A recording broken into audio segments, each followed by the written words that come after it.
Nun mundo global non extraña escoitar cada vez expresións en inglés que van ocupando o espazo de termos propios que corremos o risco de perder. Tomen nota porque o galego está cheo de voces que ben poderíamos usar en vez deses estranxeirismos. Carlos Alonso.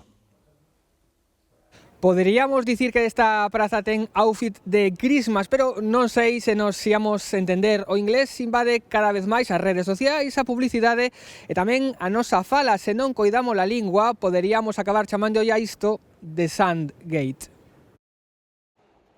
É a Porta do Sol, malia que algúns cartéis se enganen. Tamén ali hai outfit en galego, dito con toda a retranca.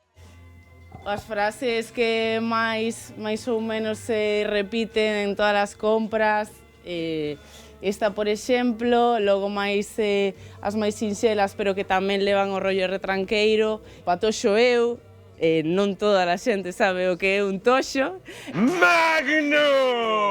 Pero grazas á dobraxe sabemos que podemos dicilo case todo en galego. Caramba, Batman, colarnos nunha bella droguería como esta non é tan doado. Arrañada, raparigo. Vai a rañala por aí, todo o mundo entende, porque en Galicia os pequenos e os maiores. Como vai po carallo. Sí, é como mandar a tomar polo cu, basicamente.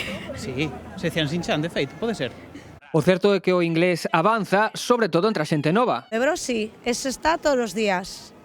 Bro, un pouco de palla, se di moito. Eu sou decir palla. Dress code. Dress code. Tamén, sou decir. Random, feedback. Sí. No meu ámbito usamos a palabra tryhard. Tryhard, por exemplo, que é unha persoa que se esforza moito nunha cosa. O sea, intentar, hard, forte.